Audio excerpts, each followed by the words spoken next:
Okay, we start today with a little teaser of a problem that I would like you to figure out.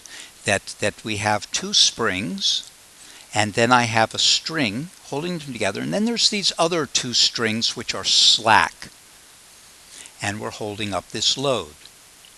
And the strings stretch a certain amount until they supply the necessary force to hold up this load.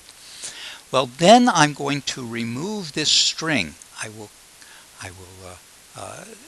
cut it, and when that happens, one would think that these two, this one here, spring and then a string and a string and then a spring, would go tight, and that as a result the whole system would end up lower.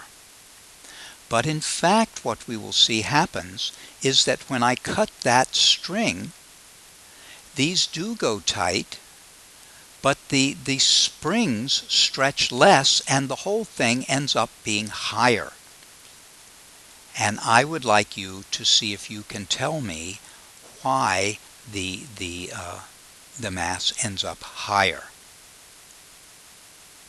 instead of lower when I cut this string.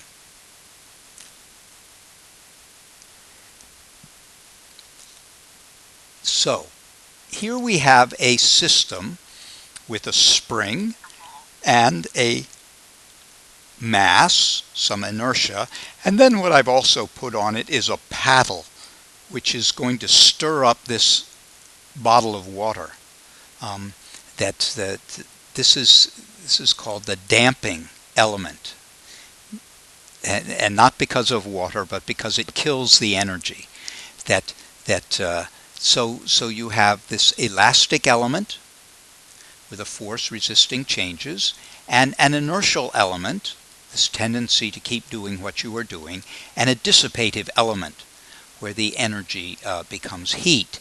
And at the very end of the year, we're going to come back to an analog to this same system electrically, where we will have a capacitor which resists changes, and an inductor. Now, this is not a spring. If you coil up wire, then when you send current through it, it makes a magnetic field. And it turns out that it doesn't, when you make a magnetic field, it says if there's current flowing, it ought to keep flowing. And if there's current not flowing, then you shouldn't start it flowing. That this is the one that said there's that inertial property that we ought to keep doing whatever we're doing electrically in what is called an inductor. And then the resistor is, of course, the place where the energy of the system turns into heat, that dissipative thing. So we're going to build this circuit later on. Right now we're going to discuss in detail this circuit here, and in particular what it takes to get this circuit to go into resonance. And I hope you can recall from last year a definition of resonance. That here is one that I have worked on through my 4 years of teaching, and I feel that this is a very good definition of resonance, that you feed energy in of a smaller amplitude, and it results in large amplitude response from the system. So let us look at this, and I have put it horizontally because I always get distracted by gravity, despite the fact that excuse me, we worked out that gravity does not play a role. Still, I feel easier with it bouncing back and forth on a horizontal surface. So an elastic element, an inertial element, and then I'm going to drive this. I'm not going to hang it and then just let it bounce naturally. I am going to drive it with a force, and it's going to be a sinusoidal driving force that will be going at a speed omega, an angular frequency omega. Now, really this should be omega sub d perhaps, I can't write that small now, that this would be the driving frequency. So you have that the net forces here are going to cause the acceleration, and the forces that you have are this driving force, which, although I said sinusoidally, I'm doing it cosinusoidally because of what's going up, but that would be equivalent, with a angular frequency omega, and then the force from the spring given by Hooke's law, resulting in the acceleration. And I'm expecting this will be a simple harmonic arrangement, and so I'm going to, for a solution, I'm going to use x is equal to a cos, where a is for amplitude. That's a little bit easier to write than x sub m. And of course then the acceleration would be negative a omega squared cos omega t, where again omega is the angular frequency, not an angular velocity. Then if I substitute those values in for x and a here, I have this expression where nicely the cos omega t can be divided out. And then I'll divide through by m, and I have f over m, and then I'll move this over to the other side, is equal to k over m times a minus omega squared times a. But you recall that for a simple harmonic oscillator, k over m, this here, is what we call the natural frequency. Driving frequency, natural frequency. And so this is omega naught squared minus omega squared. I'll divide that in here, and I have this expression for the amplitude of the motion.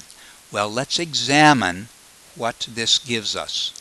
That if I drive it at a very high frequency, if I let omega approach infinity, then the amplitude is going to go to 0.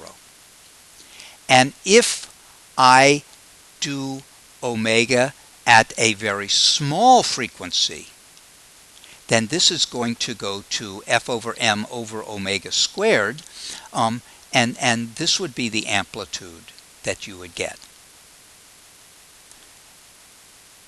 But the magical one is if I drive it at the natural frequency, if the driving frequency is equal to the natural frequency, then the amplitude goes to infinity. And this is what we speak of as resonance. That I could also push it at half the natural frequency, or a third the natural frequency, or a fourth the natural frequency, and it would also have very large amplitude. But these would be isolated, sort of discrete pushes. If I'm doing a continuous push, if it's being driven, then that only works if you drive it at the natural frequency. Think about a child on a swing instead of a spring, but you could push the child every time the child comes back to you, and push the child with the same frequency that the natural frequency of the swing is, and everything would be cool. But you could also only push the child every other time the child came back, or every third time that the child come back, and you could also drive the child to higher and higher amplitudes in that case. But if you are pushing continuously, then it has to be at the natural frequency.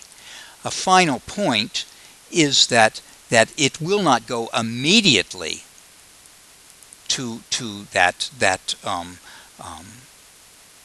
new frequency, that there will be transient frequencies, but eventually it will settle down. And you'll get a chance to see this when we get into class tomorrow. This is the lab that we are going to be doing for this unit, that we have included that damping element. B is called the damping factor, and you can see that we have Hooke's law, but the force is also going to be due to this kind of frictional element, which depends upon the velocity that it's moving at. And this if you solve this equation where I've replaced F by m times the acceleration, you do get a little more complex solution to that. But what we just want to see is that when the damping is very high, it does have, when the ratio of omega naught to omega is 1, you do get this peak. But as the damping gets smaller and smaller, the peak is going to get higher and higher. In the ideal case, if the damping was 0, then this peak would go to infinity. But what we're going to do is to drive a simple harmonic oscillator at frequencies below and above and at the natural frequency, and plot the amplitudes that we get and reproduce this graph. And I hope you don't feel like that's a boring thing, because I hope you are wondering if you can really pull it off. And so then you should be thrilled when you do. This is just a fun picture from the book. This is Mexico City after a big earthquake that they had. I don't remember, it was 30 or 40 years ago. But that the natural frequencies of these buildings all differed. This was a very tall building. It had 1 K value for its elasticity. This was a short building. It has another K, and this building was in between. And its K was such that with the frequency that it was being driven during that earthquake, this building went into resonance. And this building fell down, whereas these two did not go into resonance. And so the amplitude did not build to the extreme value where they would fall over. And when, like in San Francisco, when they build skyscrapers, engineers pay very close attention to what the driving frequency is going to be during an earthquake, and they build their buildings so that the elasticity, the natural frequency of those buildings, does not match the driving frequency that you are likely to get during an earthquake. Physics in your life. Thank you.